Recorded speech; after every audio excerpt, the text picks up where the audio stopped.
You know, isn't it nice to read a real physical paper? Oh, no, I like digital better, Seth. God damn you. Ah. Welcome, everybody, to a brand new movie review where we talk about The Post, which is real paper. Oh, yeah. Ah.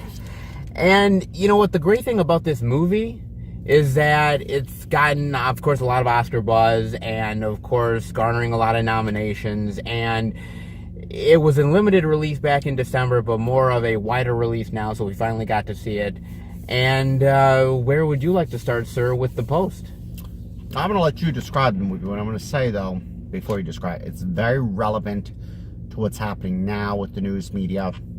Yes. And the news stations. And I think it's very relevant what's happening with papers and the news now. I think it's a very relevant movie. And I think it's a movie we definitely needed.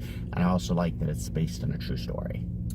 No, I actually really liked it too. And, you know, the thing for me, the thing that I sort of gravitate to with this movie is just the fact that it's a bold movie about, you know, not backing down from a decision that might be controversial to do. Or that might destroy the paper. Or that might destroy the paper, which almost happens in this movie. The idea is essentially that basically the movie begins in around 1966 or so. Mm-hmm. And the idea that the Vietnam War is going on, and there is reporters that happen to be in Vietnam at that time, you know, reporting about the war.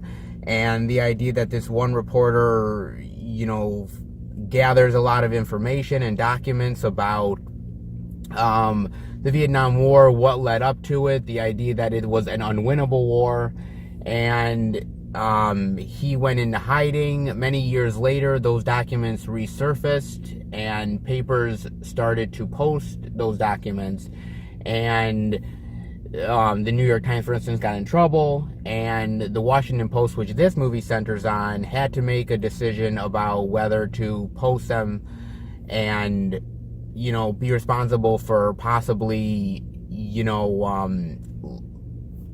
letting secrets out from the government, whether the people should know about it, and the conflicts that happened from there. Mm-hmm. So, I mean, what did you think about the plot, the actually based on a true story? I mean, did you know much about this, or did you not? I did a little research, and my dad saw the coming attractions, and it was I think it was very true to the point. The plot was very good. It was, you know, it was basically talking about how the Army, and they always have classified information, and you're not technically papers, you're not supposed to leak classified information. It's basically, they said in this movie, Espionage Act, which you'll know is a true story. That's what news sources get in trouble all the time. If they release classified information, is it going to injure the people involved in that classified information? Is it going to hurt the personnel? Is it going to hurt the Army? And that was the biggest issue in this movie. Like, do we release this? Can you give me 100% that it's not going to hurt anybody involved in the war? And you really can't. There's no definition. You really can't. But I thought it was really good. I thought everybody was, they showed how brave the paper was and what they had to go through. And not to spoil the plot, but I just thought it was an amazing plot, really followed through and really showed what they had to do to get this story. Because it also shows, I didn't know this, I always thought the Post was public, like New York Times, but it was a small family paper, and she's making it the public stock exchange. So the thing is, they already offered less than what they wanted for the paper. They wanted $27 for the shares, and it was $24.50, which means $3 million less the paper is getting. So 25 less reporters. So they're already getting less money. So they had to get a really good story to make or break the paper. And I think this was also, it's not just about breaking the news, which they did care about, but also it was a bold move for the paper. And that's why you still have the Washington Post around today, because they do post a lot of bold stories that a lot of papers will not post. Well, and what I also thought was interesting is the conflict of the characters, because Meryl Streep plays Ms. Graham, who is the owner of the paper, and the idea that her husband passed away, and she became in control of this paper, and she is a Washington socialite. She knows everybody. She knows everybody. She's been to state dinners. She's friends with presidents. Friends with Attorney General, Secretary of States. I mean, she's very much. Well, remember that was the biggest conflict in the movie. She was friends with the. What was he? I think he was Secretary of Defense. There was one guy that his reputation was destroyed, and there's a point in the movie where. This is a spoiler, but I will say this because it is based on true stories. You probably know this, where the editor of the paper, her editor Ben, says, "You got to make choices when you're in the newspaper business. You can't. You can be friends with them, but you gotta publish the truth, and you gotta break those ties." And it's true. The news media, you can be friends with people, doesn't mean you gotta break the ties sometimes. You do have to break the ties, and you do have to, as he says in the movie, separate yourself. From being a friend to these people to being... He even admitted he was a friend of himself to John F. Kennedy. Yeah, John F. Kennedy. He said Jack Kennedy. And when Jacqueline said, "You're not going to publish this," when her husband died, and he says, "I was too close." He even said, "I was too close." That was a story that probably got away from him. And that really can ruin a paper. You can't become too close to the people you're reporting on. You can't, and I think that's the whole part of this is the idea of, having this sort of relationship with these people, knowing them, knowing their families, knowing their personal struggles, but yet at the same time saying, "Look, I understand this is going to be rough for you, but this is the newspaper business, and I'll be there as a friend." But and what I liked about this movie, and this is not as well, it was very cutting edge. There was no. You had to pay attention to this movie, pay attention to the details. This is not a movie where, let me go have a cigarette. Some people do that. Me, I've done it through movies. But this is not a movie you could say, let me go have a 5-minute cigarette break, or let me go to the bathroom. Because this is, if you miss something in this movie, you will be asked to the person next to you, what happened? Why is this happening? This is a movie you have to pay attention to because it's very cutting, It's very sit on, what's that word I'm trying to think of? Sit on the edge of your seat. Edge of your seat, yeah. Edge of your seat, where everything is very fast moving, very, very fast paced. Absolutely. And that's what I like about it. Well, and I also want to say, as I was starting to get into a little bit of the acting, Meryl Streep's phenomenal in this movie. Absolutely. She should win an Oscar. And the idea that, she's not playing, at first, a very strong woman. She's playing a very meek... kind of like a housewife socialite, somebody who is not really up for the big challenges that a newspaper will probably deal you at times. And basically, she's like, "Well, look, we can't run this, and well, you're not really,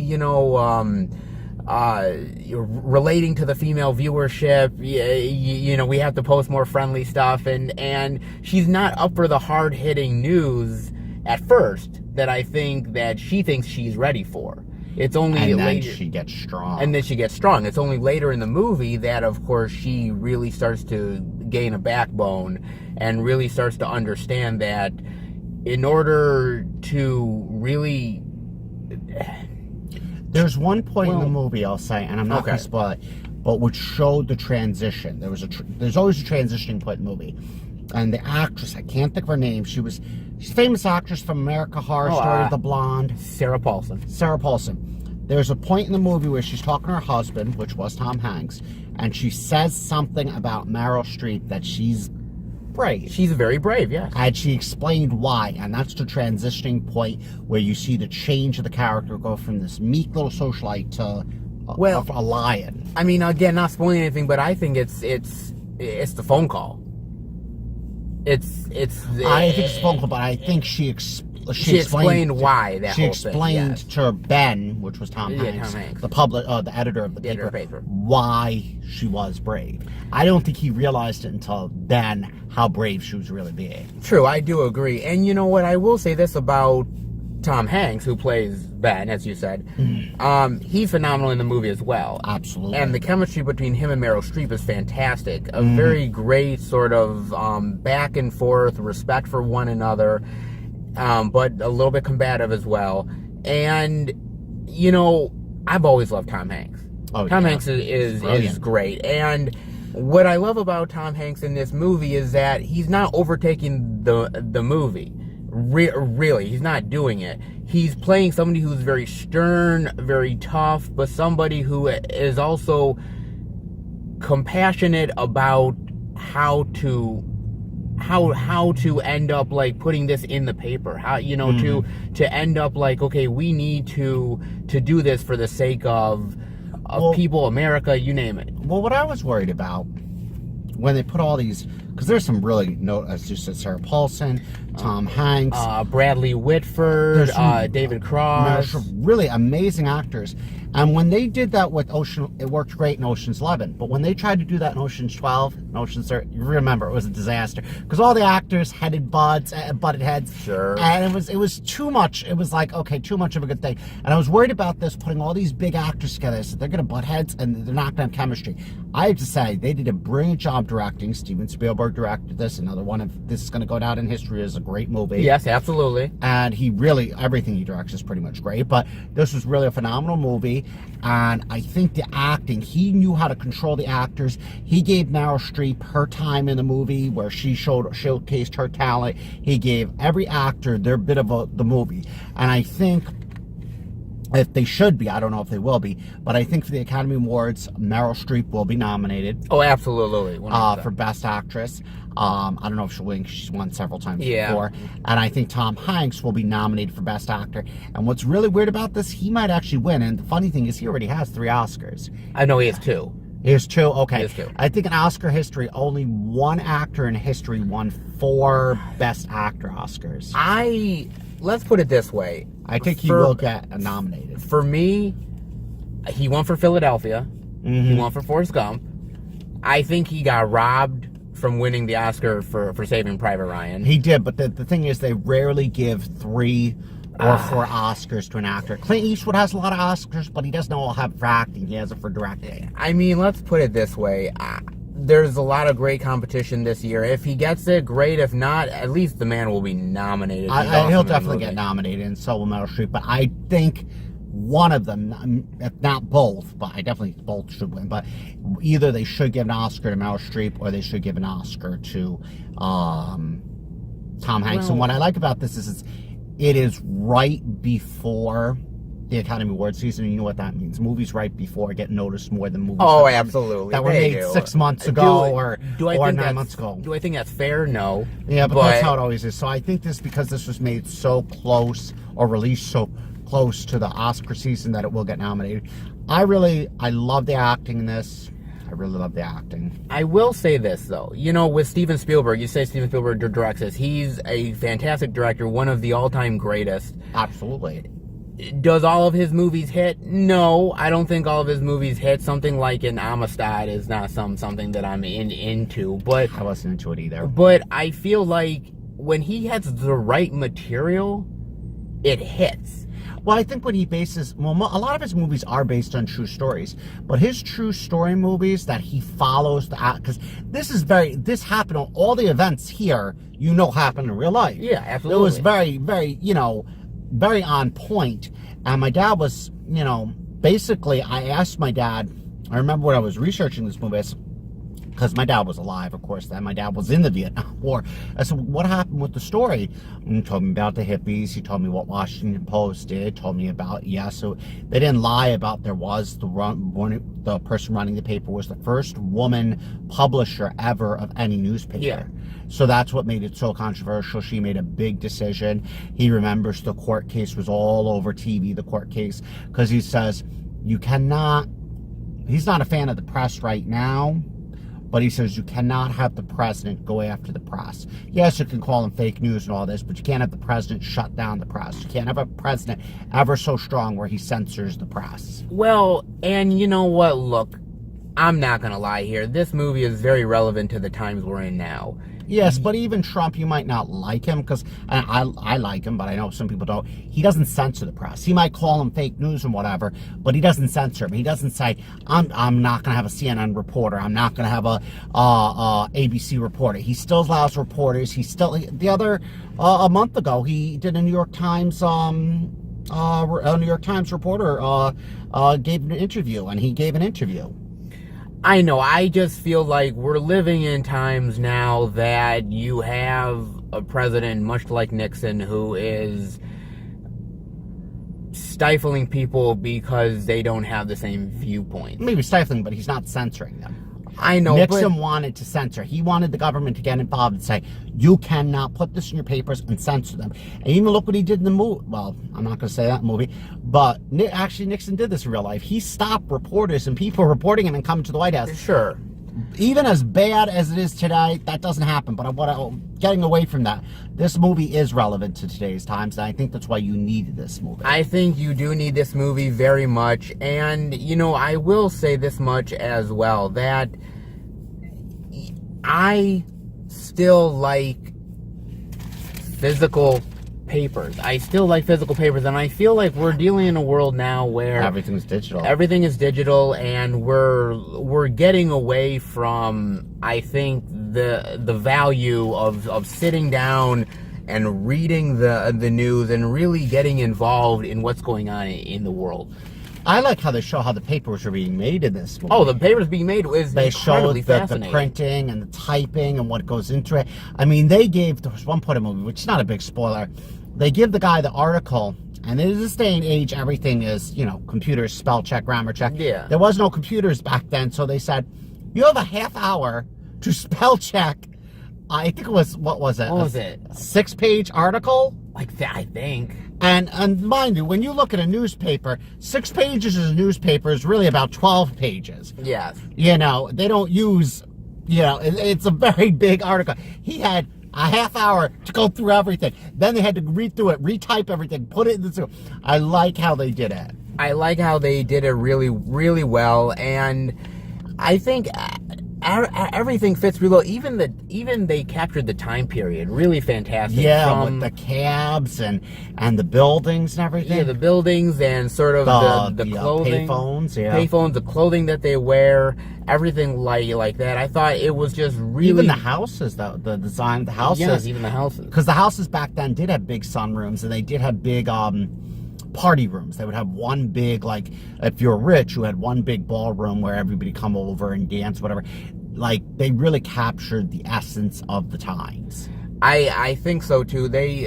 I think Steven Spielberg, I think the cast, I think the crew that made the movie, everybody really did such a top-notch job for this movie. And I will say this much, this movie came together really fast. Mm-hmm. The idea was that basically there was this script, Steven Spielberg liked it, he basically said to Tom Hanks and Meryl Streep, he said, you want to do it? We're going to shoot at this point. It's going to come out, you know, within less than a year. They said, okay, let's go. And it was a fast-moving film because I think they wanted to get in on the times that we live in now. And they wanted to have this movie strike at the right time, and I think it really did. It's a fantastic film. The plot was just, it shows what I also think about this movie, which is really good, because this actually fits in the times, not just news. Our women, you know, especially in Hollywood, have been sexually mistreated. Yes. They've been abused. I will say this way too much. Women have been abused. I think this movie, it shows there's not just Meryl Streep. There's another woman reporter who gets in on writing the article. Yes. And she reads the end of the movie, the Supreme Court decision. I think she was very good because she had tears in her eyes.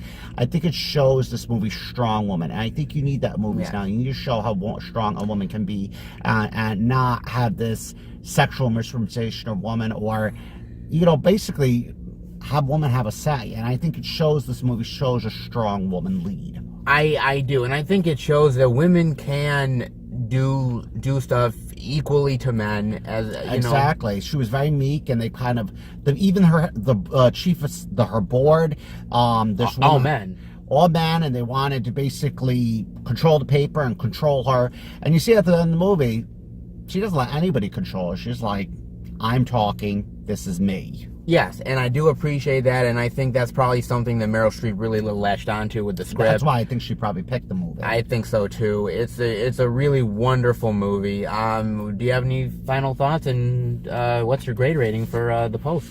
I'm not going to give it high as Jumanji. I'm not going to give it as high. Wow, really? I'm not. I thought it was a brilliant movie. Okay. I think the The only thing I have to say, the beginning was a bit chaotic for me with the war. They showed the war and then went right into the news story. So because of that beginning, I didn't like the beginning that much. The beginning was a little bit confusing to me. I mean, it made sense that the reporter was there.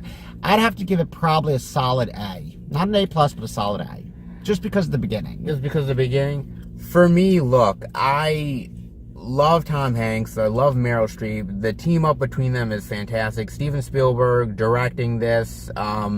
You know, he's done a lot of big bombastic movies lately, and I liked he went to a more personal story, and I think it really worked fantastically. I think the setting, I think the times, I love Vietnam War type movies. Oh, so do I. And not just like the war itself, like whether we're talking about this movie or Born on the 4th of July. Good Morning Vietnam. Rob Williams, which was a comedy, but it was a great movie.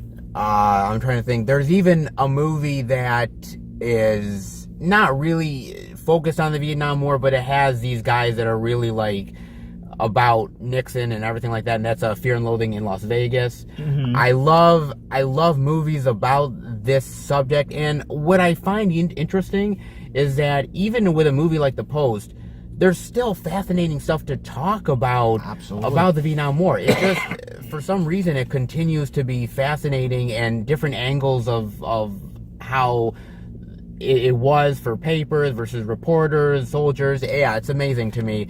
I would easily give this movie an A+. Good for you. This is an A+ for me. That's an athlete. I give it an A, a solid A, just because of the beginning. I took a point, so 1 grade away, just because I didn't like the chaotic beginning. I don't think it was needed, that beginning. I mean, I guess it was unimportant, but I just didn't like the beginning. No, and that's fine. You know, I mean, A is incredibly solid. And you again, know me, I don't give a lot of movies. I know you don't give a lot of movies an A+, but no, it's solid A is still a good grade, and I tell everybody, go see this movie. Go see it in the theater if you get the chance. Our theater was packed. I think it only opened last week, and well, it was limited, but in our theater, Destiny, it only, I think, opened on Thursday or Friday. Yeah, and it was hugely packed, man. There was maybe 6 seats that were empty in the theater, and I think people were coming in late to see this movie, so I don't think there was any empty seats. And we had a big theater, too. Yeah, I think our theater fit like 150 people, so it was definitely worth seeing. It was definitely worth seeing, absolutely. I agree with you completely. So, yeah, I'm going to stick to reading the paper now, man. Not me. I'll do my digital.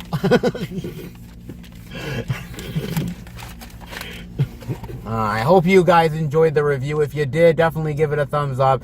And we will be back next time for another movie review with less newspapers. You don't like them, sorry.